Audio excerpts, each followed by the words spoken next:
Sveiki su jumis ir vėl laida ir Tomas Valdas. Pas mus naujas sezonas, todėl ir studija prasiplėtė.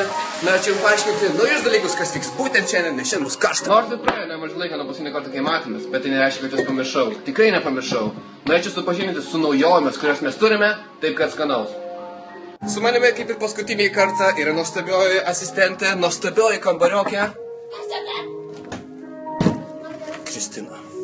Šiandien gaminsime nuostabų burgerį, kaip ir praeitą kartą gaminame Portobello burgerį, šiandien gaminsime panašų, tik su dar geresniais ingredientais.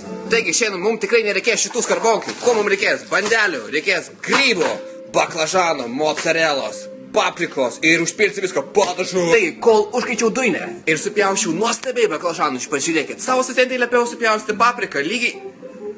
Ką tu čia darai?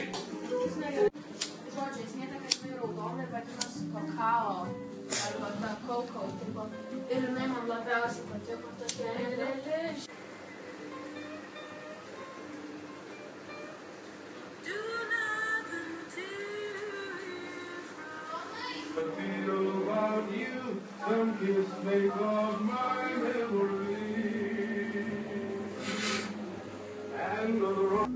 Taigi, baklažanus kepame maždaug 180 laipsnių temperatūroje apie 10 minučių.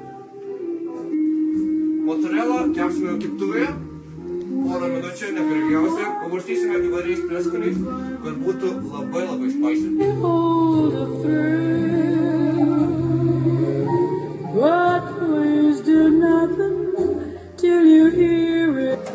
Taigi, nuotaika puikiai, ką tik baigėme kepti ir labai įdomu sužinoti, kasgi vis dėlto mums išėjo. Voila!